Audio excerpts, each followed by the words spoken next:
All right, today we are going to knock out another 2023 rookie mock draft. We're going to do me and Nathan and Jeremy, who has joined us again to do another mock draft here.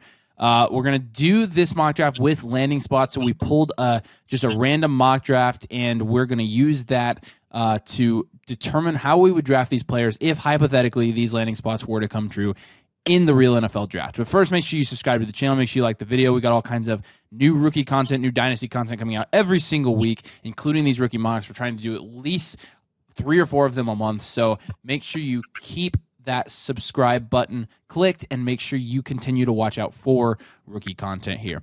Let's go ahead and get into it. This is going to be a 4-round.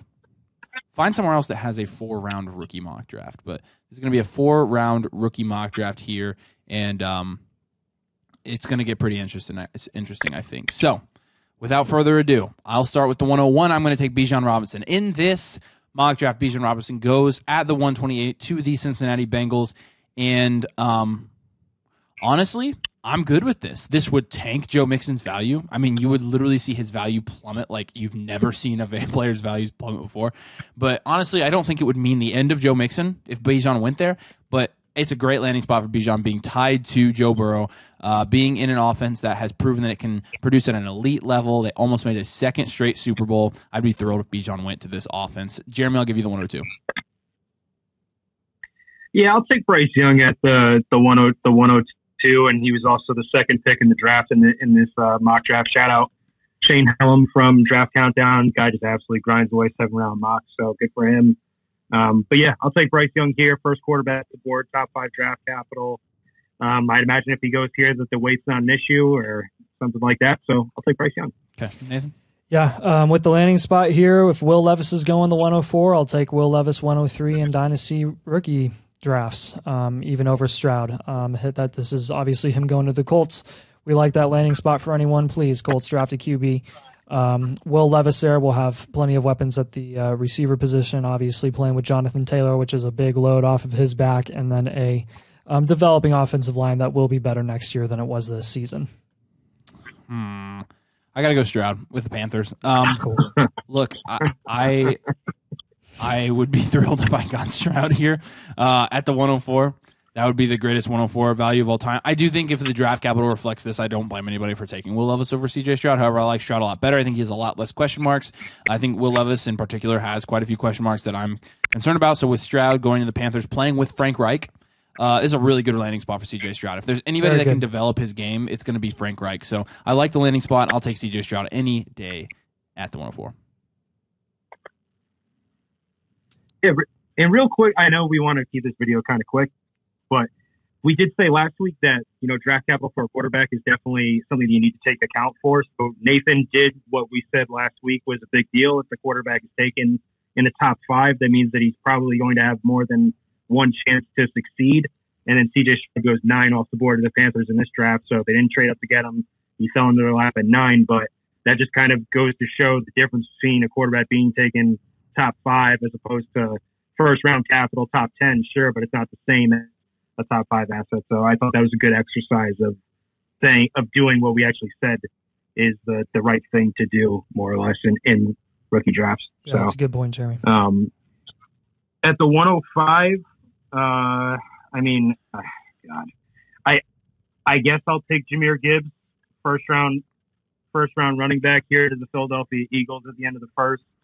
I mean, I already got roasted for my take on Jahmyr Gibbs, and I don't think he's a very good runner. But first-round draft capital, I mean, it is what it is. I can't argue with a running back being taken in the first round. When he gets that kind of capital, I got to take him. So Jahmyr Gibbs at the 105. Yeah, if this mock is accurate and it ends up falling like this, if Jordan Addison's the first receiver off the board at the 112, going to be with Bryce Young in Houston, and us, really labeling Addison as one of those safer receivers in this draft class, I mean, I got to take him here at the 106, even over JSN, even over Quentin Johnston, because that just to me seems like that would have to be the right pick at that point. So I will take Addison here. Great prospect out of USC, great talent, great route runner, good hands. He's going to do well really wherever he goes. Well, I can confidently tell you that even if Zay Flowers goes ahead of JSN, I'm not really looking to take Zay Flowers ahead of JSN. So in this mock, we got Zay Flowers at the 122, Quentin Johnson at the 123, even a couple tight ends scattered in here, and then JSN finally at the 125 to the Giants. I'll take JSN. I like the landing spot, actually. I think the Giants are in need of a receiver like JSN. I think Daniel Jones has proven that he can support like a fantasy producing wide receiver, and he did it with, of all people, Darius Slayton this year. So if theoretically they were able to land JSN in New York, I would like that in Brian Daboll's offense. I still believe in JSN the player. I'm not necessarily buying the narrative that he's falling behind all these receivers in the draft, but I guess if it did come to this, I probably would have taken Addison as well, I think. And at this point, though, and they're within 6 picks of each other, all three of these guys, I'll take JSN just because I like him the most here. Yeah, Jeremy, you're up. All right, I'm at the 108, correct? Yes. Yep. Okay. Yeah, I mean, this guy was taken in the second round of this mock. I don't really care. He's my RB2 of the class. I'm taking Zach Charbonnet for the Miami Dolphins. Dang it. Nice. You give me this landing spot for Zach Charbonnet, and I think it's wheels. I think it's wheels up. So yep. I will take Zach Charbonnet in this offense. I feel pretty good about it. The 108. Cool. Give me QJ at the 109 landing spot with the Vikings. If he ends up going to the Vikings, I think you could even see a bit of a value dip with QJ, obviously, because, like Justin Jefferson or something is there. But, I mean, you're seeing Adam Thielen on the decline for sure. I don't really think he's going to be much of a factor next year if he's even on the Vikings at all. And then KJ Osborne, not really what maybe he could have been if he really was anything to begin with. QJ would be such a better deep threat and such a good complementary piece of Justin Jefferson, where you could, again, see another one of those elite passing offensive teams that has two high-producing wide receivers complementing each other. So I'm at the 110. I'll take Anthony Richardson here. He went in the early second to the Raiders. I think you've seen over the last couple of years with guys like Jalen Hurts. Doesn't really matter if quarterbacks go in the second round. They still can produce at a high level and then end up in good situations. With Anthony Richardson, I think if the Raiders did draft him, they would be drafting him to start him. So that would be a starting quarterback, somebody with the best rushing upside in the class. At the 110, I think this is really good value here if this is actually where Anthony Richardson goes. I think that you could make a case to take him over these receivers. Again, I'm not super. Again, second round capital is not great, but I'm not super worried about that given the kind of the landscape of how the QBs have fallen. Not to mention, first round quarterbacks are far from a sure thing. We've seen that through the data presented throughout the years. So I'll take Anthony Richardson here at the 110. All right, Jeremy, you're up. All right. Let me see. Yeah, I mean, I'm not high on this guy as a prospect either, but draft capital is draft capital, and Jalen Hyatt is the 2022 Blitnikoff winner. He goes to Buffalo here in this mock draft, so first round pick. Go alongside Stephon Diggs with Josh Allen for at least 4 years. I'll take Jalen Hyatt at the 111. All right, that'll leave me with taking Zay Flowers at the 112, last pick here in the first round. Going to the Ravens, obviously they clearly need more receiver help, and with Greg Roman leaving the Ravens and his very unique offensive system that caters to the tight ends and the running backs, you're definitely going to see those receivers get some more work there, and hopefully Lamar Jackson can have some greater passing volume than he has in years past. So Zay Flowers, I actually am a fan of that landing spot there for the Ravens, and he could be a good value for sure. This is where it gets a little bit interesting, I think. Josh down at the 210s. 210 is nice. I like Cedric Tillman actually at the 221 to the Seahawks. Yeah. I don't love A-Chain's landing spot here. Boutte he slid in this draft. This is my roundabout way of saying I think I'm going to take Cedric Tillman here. So Cedric Tillman goes at the 221 to the Seahawks. So obviously second round capital for a receiver is not, it's not nothing. It's fine draft capital. I like his skill set. I think he would fit well on the Seahawks. I think maybe you're seeing this as a potentially, replacing Tyler Lockett as he phases out. Tyler Lockett is over 30 years old now, so I think he'd have a role there. I think he'd fit well in Pete Carroll's offense. And this is just more or less a product of I didn't really like some of the other landing spots that happened here, so I like Cedric Tillman's landing spot the most. I'm sure this is probably the highest you've seen him, but to me, looking at this draft board, I like him here, so I'll take Cedric Tillman. I like it, yeah. 202, I'll take Josh Downs in Tennessee. Not the greatest landing spot in the world, but who's the quarterback's best friend if they're not very good? It's a slot receiver, and I think Josh Downs turns Kyle Phillips into pink mist, more or less. So I'll take Josh Downs here at the 202. Feel pretty good about it. Take Josh Downs.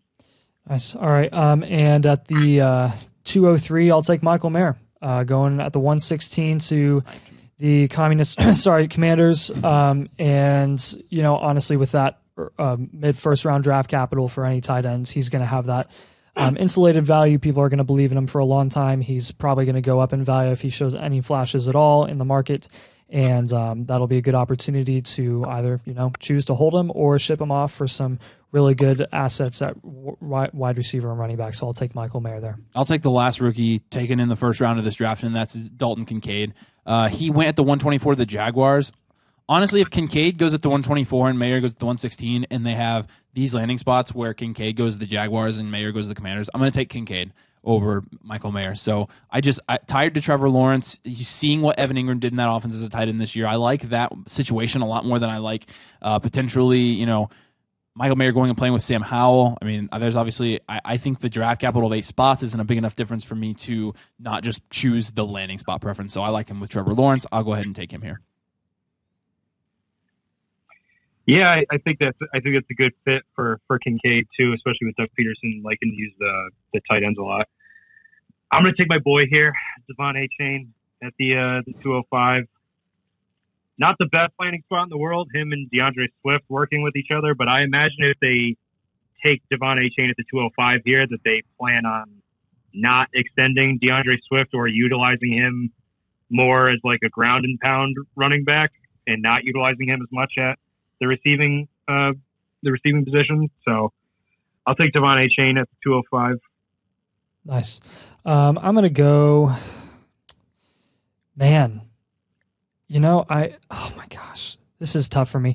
I'm going to take Rashee Rice going at the 209 to the Saints, another complimentary piece to obviously Chris Olave being there. We don't know what the QB situation is going to look like in New Orleans for the foreseeable future, but if they land a nice free agent, someone like Derek Carr, maybe even Jimmy Garoppolo, someone like that, I think you'll have a nice, again, complimentary piece there who will insulate his value. He's a rookie wide receiver, and I will always take my shot on those receivers every day of the week.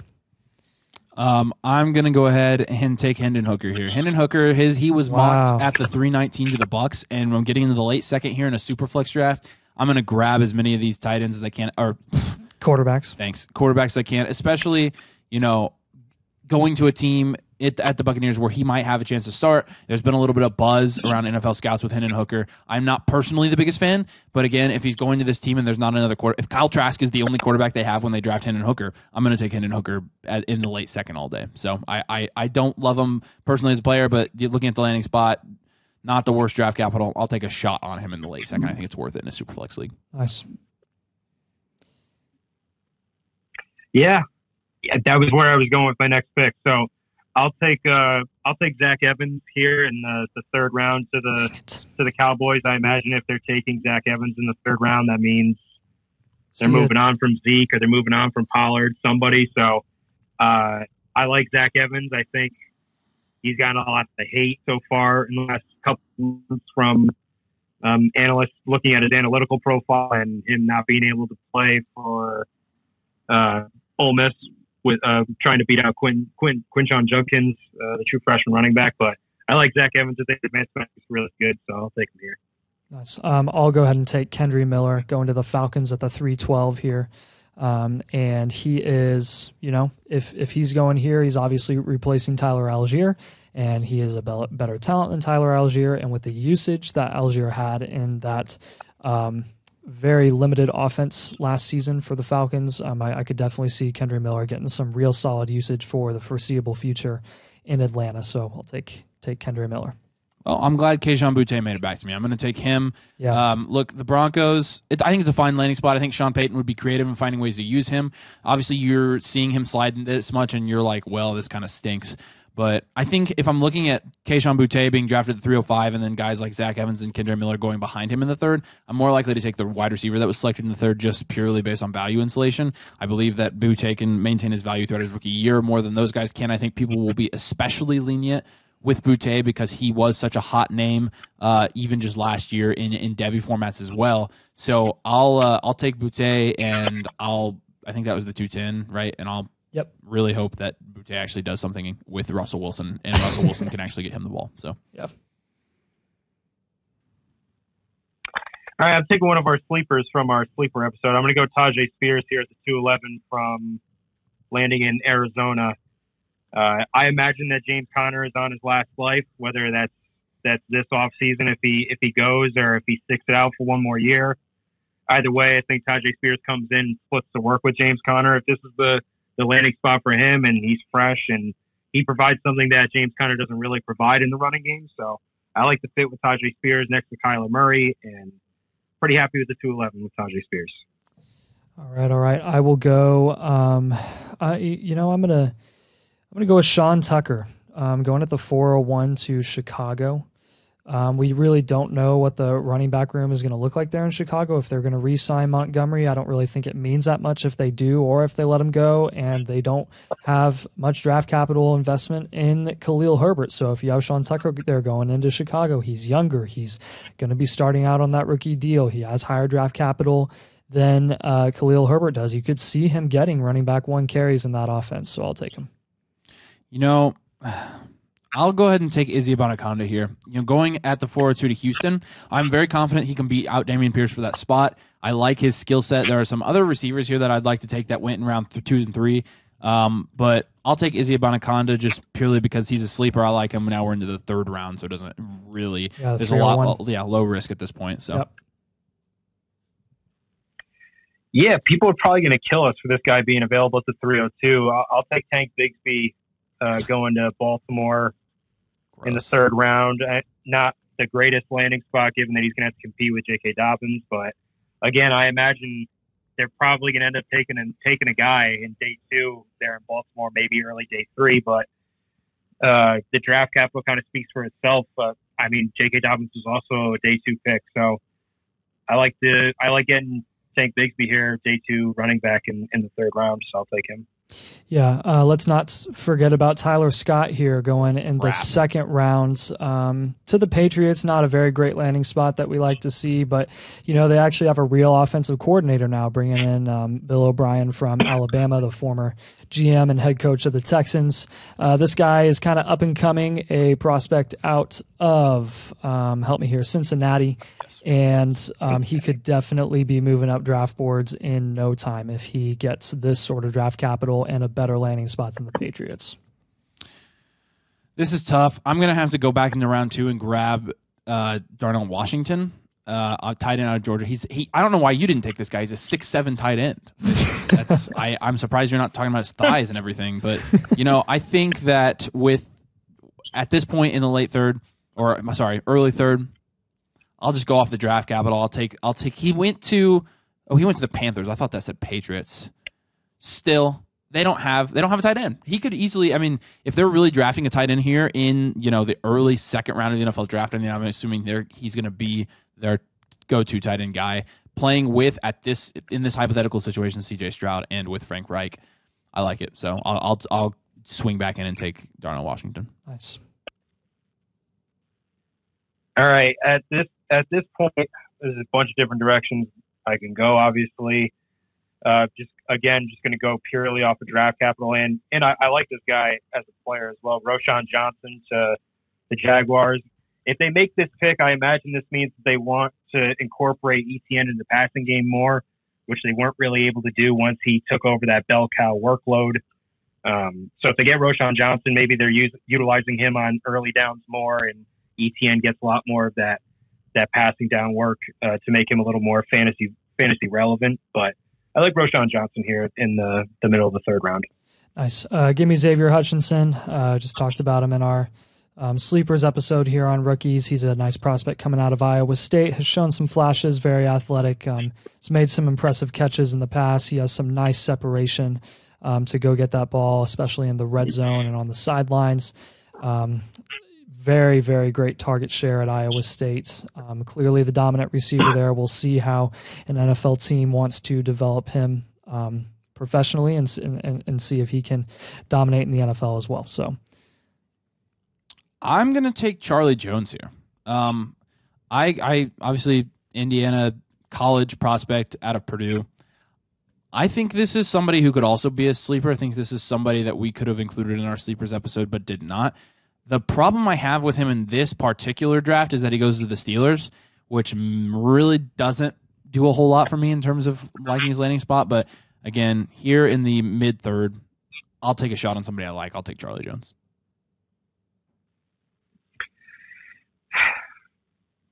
I think I'm going to have to go Tank Dell here at this point. Guy that really shined at the Senior Bowl, going to the Panthers with new quarterback C.J. Stroud in this mock. I think he's probably the starting slot receiver from day one there. And if you're a young quarterback, your two best friends are your tight end and your slot receiver that gets open all the time. So I'll take the shot on Tank Dell here near the back end of the third round.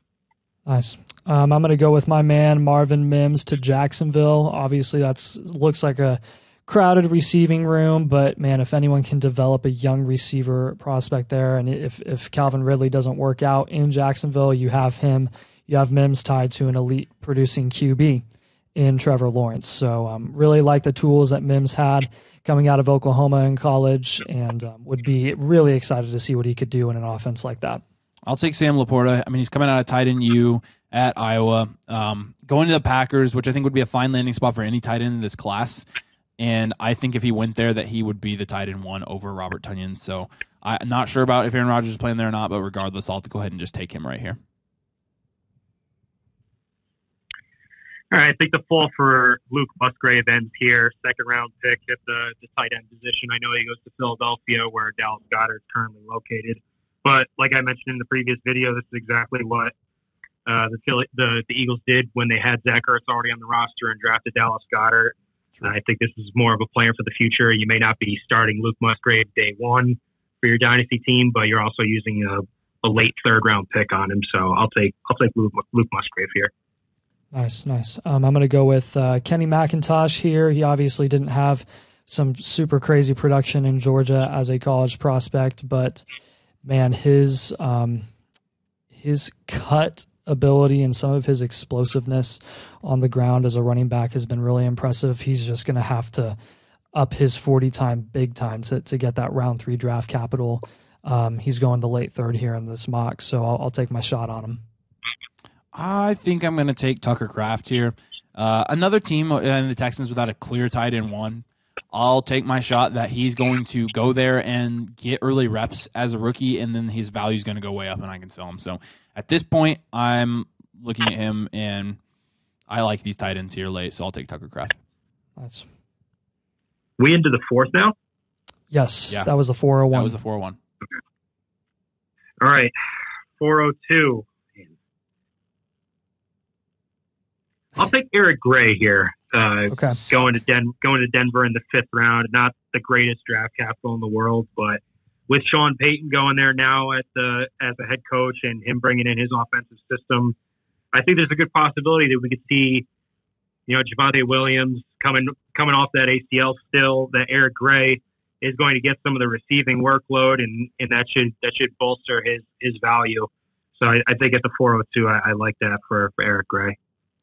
Yeah, at the 403, I'll take Chase Brown going right after Eric Gray there in the 5th to the Las Vegas Raiders.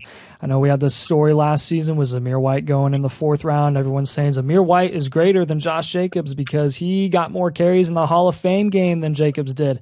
Well, Jacobs might not even get the deal in Vegas this year. I would hope he would. I'd expect he does because of his production and what he did this past season. But again, we don't really know what's going to happen in Vegas since Derek Carr is going to be gone. They could do a soft rebuild and whatnot.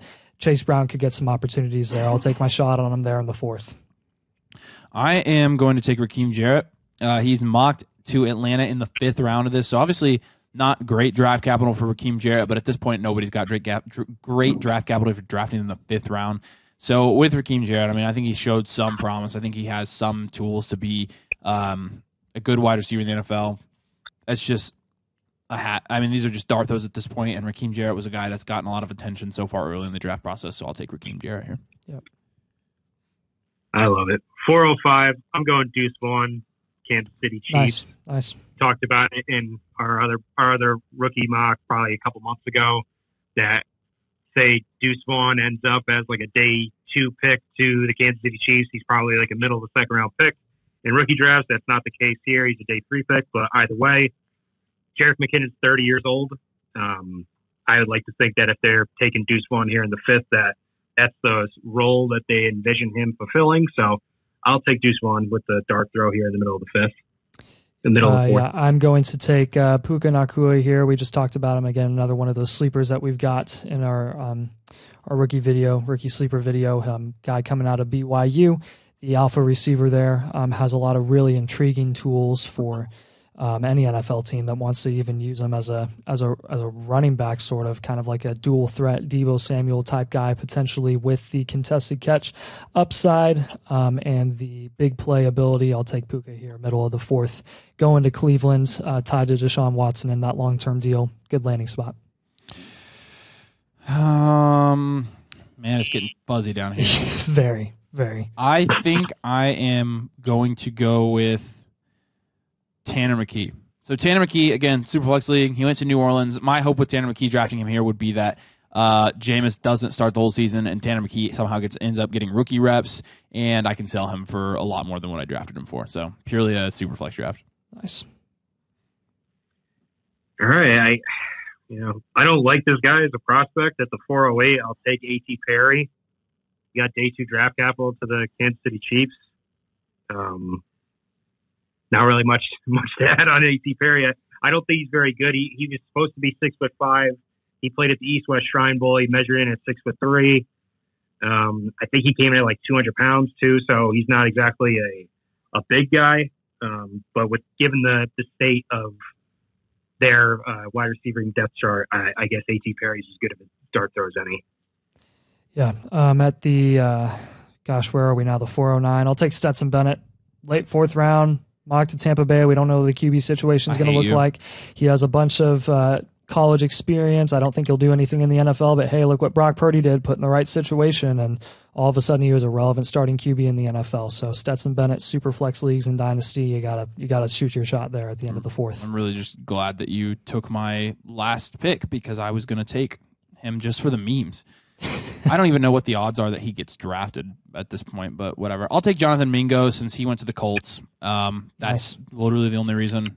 I have not watched film on any of these guys down this low, so go Colts. Jeremy, last pick. So there's a bunch of different directions I could go. I could go with Andre Silva's going to the Cardinals in the 4th. He's an athletic freak specimen. Jaden Reed, he was a standout at the Senior Bowl. Dontavian Wicks, also the other practice player of the week for the Senior Bowl. You should take Joe. I'm not taking Joe Mama. I will take Dwayne McBride going to Carolina too, but in the 4th round. I'm going to take Jaden Reed.